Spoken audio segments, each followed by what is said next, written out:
Դպրոցներում օրեր առաջ հնչեց վերջին զանգը։ Պատանիների և աղջիկների համար բացվեցին կյանքի դռները։ Ինչպես ամեն տարի, ծնողների և ապագա ուսանողների առաջ հարց առաջացավ՝ ուր գնալ սովորելու։ Այսօր ես կպատմեմ համալսարանների մասին, կներկայացնեմ համալսարանական կրթությունը և տեսահոլովակի վերջում կասեմ իմ նախընտրած համալսարանի անունը։ Բարև ձեզ, դուք Վարդուհի Սարգսյանի հետ եք T-Stories from Վարդ հարթակում։ Առաջին համալսարանը ստեղծվել է 5-րդ դարում հին Աթենքում։ Իհարկե, սա հեռու էր համալսարանի մասին այն պատկերացումից, որը մենք հիմա ունենք։ Միջին դարերում համալսարանների առանձնահատկությունը դրանց կորպորատիվիզմն էր, երբ հավաքվում էին դասախոսներն ու ուսանողները, ստեղծում կորպորացիաներ, պայմանավորվում դրես կոդի, կանոնադրության, դասախոսությունների, քննությունների կապակցությամբ։ Այս համակարգում շատ արագ ձևավորվեց մտածողություն, որով այսօր էլ առաջնորդվում ենք, անհատական մտածողություն, ֆոլկլոր,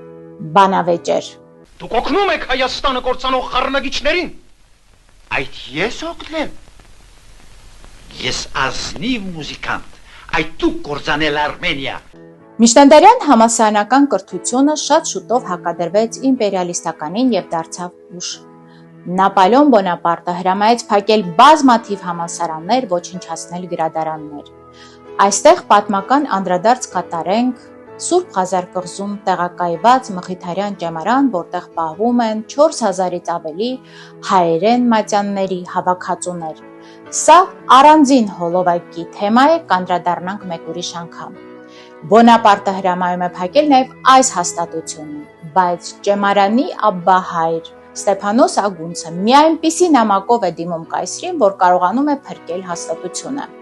Նամակը դիվանագիտության օրինակ է, համառոտ մեջբերեմ այն։ Մեծարգո Բոնապարտ, դուք միշտ կարող եք հենվել այս հաստատությունն ավարտած ուսանողների կյանքի փորձի և գիտելիքների վրա ամրապնդելու ձեր կայսրությունը։ Մեջբերման ավարտ։ Ճեմարանում պահվող հսկայական գրադարանը դարեդար հնարավորություն է տվել հայագիտության և այլ առարկաների ուսումնասիրության համար։ Ես հետազոտելով բազմաթիվ տարբերակներ եկել եմ այն եզրակացության, որ համալսարանական կրթությունն է թույլ տալիս դառնալ լավ հռետորներ, առաջնորդներ, մի քանի քայլ առաջ հաշվարկել գործողություններն ու նպատակները։ Հետաքրքիր պատմություն կա կապված Սթենֆորդ համալսարանի հետ։ 1885 թվականին միջին տարիքի մի զույգ Սթենֆորդ ազգանունով իջավ Բոստոնյան կայարանում։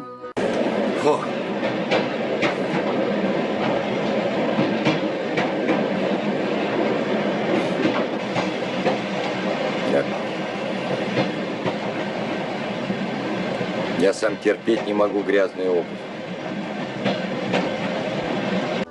Եվ քայլերն ուղեց Հարվարդյան համալսարան։ Նրանք ռեկտորից ընդունելություն էին խնդրում։ Զույգի ճանապարհից հոգնած ու փոշոտված տեսքը առիթ է դառնում, որ ռեկտորը մերժի հանդիպումը։ Զույգը համառորեն սպասում է հանդիպման։ Երբ ռեկտորը ընդունում է նրանք պատմում են, որ իրենք ունեցել են որդի, ով այլևս չկա։ Նա սովորել է Հարվարդում և ջերմ հիշողություններ ուներ կապված այս համալսարանի հետ և իրենք ցանկանում են որդու անունից հիշատակ թողնել համալսարանի շենքում։ Ռեկտորը մտածում է, որ խոսքը հուշարձան տեղադրելու մասին է ու մերժում ասելու, որ հնարավոր չէ բոլորի հուշարձանները տեղադրել այստեղ։ Կինը հակադարձում է ասելով, որ խոսքը բոլորովին էլ հուշարձանի մասին չէ, իրենք ցանկանում են նոր մասնաշենք կառուցել, որը կկրի որդու ազգանունը։ Ռեկտորը նորից մի հայացք է գցում կնոջ վրա ու ասում. դուք հասկանում եք, որ մասնաշենքի կառուցումը կարժենա $7 միլիոն։ Կինը լռում է, հետո հայացքը բարձրացնում դեպի ամուսինը և ասում. Ես չգիտեի, որ մասնաշենքի կառուցումը այսքան էժան կլինի, ավելի լավ է մեր որդու անունով համալսարան հիմնենք։ Այսպես հիմնադրվեց ճանաչված Սթենֆորդ համալսարանը։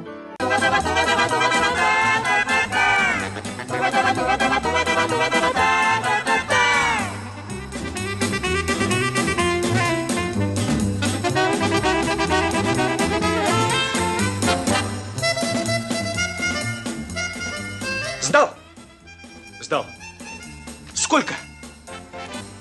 Ну, 5. Давай конспект. Горю. Աշխարհի ամենահին համալսարաններից է Սորբոնը, որի պատմությունը հասնում է 11-րդ դար։ Որոշ ժամանակ անց անգլիացիների մուտքը այս համալսարան արգելվում է երկրների միջև տեղի ունեցած հայտնի 100-ամյա պատերազմի պատճառով եւ Անգլիայում հիմնվում է Օքսֆորդի համալսարանը, որը դառնում է համալսարանական կրթության բնօրրաններից մեկը։ Այժմ խոսենք Մոսկվայի պետական համալսարանից, որի պատմությունը նույնպես շատ հին է, այն հասնում է Սոֆիա Պալեոլոգի հայտնի Լիբերիային։ Սա նույնպես առանձին հոլովակի թեմա է։ Այժմ խոսենք այն մասին, թե ինչու է Մոսկվայի պետական համալսարանի շենքը առանձնանում իր բարձրությամբ ամբողջ աշխարհում։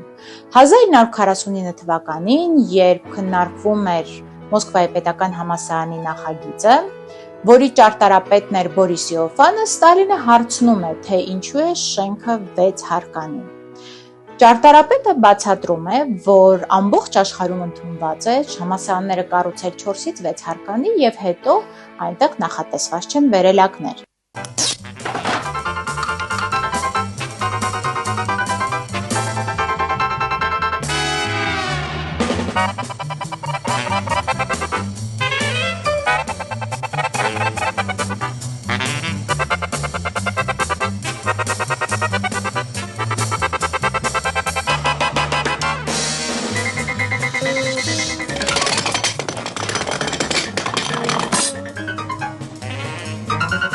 Ստալինը նայում է ճարտարապետին եւ ասում. «Ֆաշիզմին հաղթանակած ժողովրդի երեխաների համար նախատեսված համալսարանը պիտի առանձնանա ամբողջ աշխարհում։ Կառուցեք 12 հարկ»։ Թվում է, թե ճարտարապետը ցանկանում է հակաճառել։ Ներկաները պատմում են, որ նա անգամ չի հասցնում բերանը բացել, երբ Ստալինը ասում է. «Դե ուրեմն կառուցեք 24 հարկ»։ Այս անգամ էլ ճարտարապետի լռությունն է առիթ դառնում, որ առաջնորդը նախագծի վրա դրոշմի կառուցել 36 հարկ։ Հասկանալի է, որ շենքն այդպես պիտի կառուցվեր, փոխվում է ամբողջ նախագիծը, տեղադրվում են վերելակներ։ Այսօր էլ Մոսկվայի պետական համալսարանը ամենաբարձրահարկն է աշխարհում։ Այժմ տեղափոխվենք Հայաստան։ 1920 թվական հունվարի 31-ին Ալեքսանդրապոլի առևտրի շենքում հանդիսավոր կերպով բացվում է Հայաստանի պետական համալսարանը։ Նույն թվականին Աստաֆյան փողոցի այժմ Աբովյան վրա տեղադրված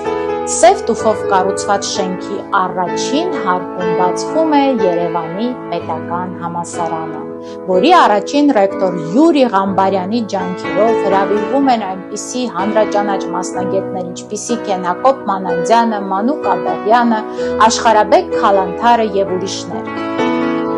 ԵՊՀ-ի կենտրոնական մասնաշենքը, որն այսօր տեղադրված է Ալեք Մանուկյան մեկ հասցեում, բացվել է 1965 թվականին։ Տասնամյակներ շարունակ ԵՊՀ-ն ունեցել է հայտնի շրջանավարտներ, ովքեր միշտ հպարտությամբ են արտասանում այս անունը։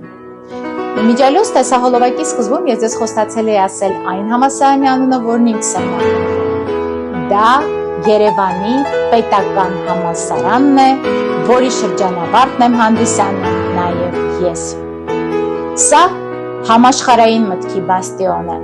որը հնարավորություն է ստեղծում ստանալ բարձրակարգ կրթություն, շփվել եւ բանավիճել ճանաչված մասնագետների հետ, դառնալ բազմակողմանի զարգացած մարդ, դավանել բարձր արժեքների, լինել առաջադիմական մտքի կրող։ Սիրելի ծնողներ, ես պատմեցի համալսարաններից, բայց անկախ նրանից, թե ձեր երեխայի հետ որ բուհը կնախընտրեք, դառնալով ունկնդիր, ցանկանում եմ, որ առաջին հերթին ձեր երեխան կայանա որպես լավ մարդ։ Ձեր հետ Վարդուհի Սարգսյանն էր։ Կհանդիպենք։